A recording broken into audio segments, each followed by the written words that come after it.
মিশর সেই সময়ের সুপার পাওয়ার, নীল নদের তীরে গড়ে ওঠা এক মায়াবী সভ্যতা, যেখানে পাথরের তৈরি বিশাল সব পিরামিড আর প্রাসাদগুলো যেন আকাশের গায়ে হেলান দিয়ে দাঁড়িয়েছিল। আর এই সব কিছুর কেন্দ্রে ছিল ফেরাউন। তার প্রতিটি কথা ছিল আইনের চেয়েও বেশি কিছু। তার প্রজারা তাকে অন্ধের মতো বিশ্বাস করত, তাকেই উপাস্য মানত। কিন্তু এই সোনালী মিশরের বুকেই ছিল এক অন্ধকার অধ্যায়, বনি ইসরায়েল।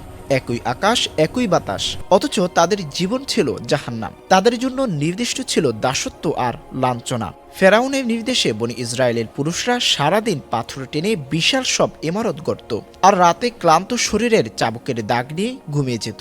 ফেরাউন খুব কৌশলে এই জাতিটিকে দুর্বল করে রেখেছিল, কারণ সে জানত মেরুদণ্ডহীন জাতি কখনো সিংহাসন কাঁপাতে পারে না।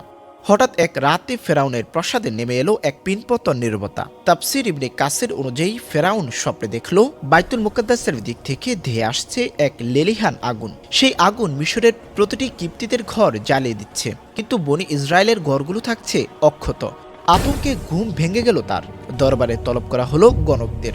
তারা গণনা করে শোনালো সেই চরম দুঃসংবাদ। হে রাজাদিরাজ, ইসরায়েল বংশ এমন এক পুত্র সন্তানের জন্ম হতে চলছে, যার হাতেরই ধ্বংস হবে আপনার এই বিশাল সাম্রাজ্য। ভয়ে হিতাহিত জ্ঞান হারালো ফেরাউন। জারি করলো এক নিষ্ঠুর ফরমান। বনি ইসরায়েল ঘরে আজ থেকে যত ছেলে জন্ম নিবে সবাইকে হত্যা করো। মুহূর্তের মধ্যে মিশরের আকাশ বাতাস ভারী হয়ে উঠল মায়েদের বুক ফাটা আর্তনাদে। শহরের অলিতে গলিতে চলল এক নির্মম হত্যাযজ্ঞ।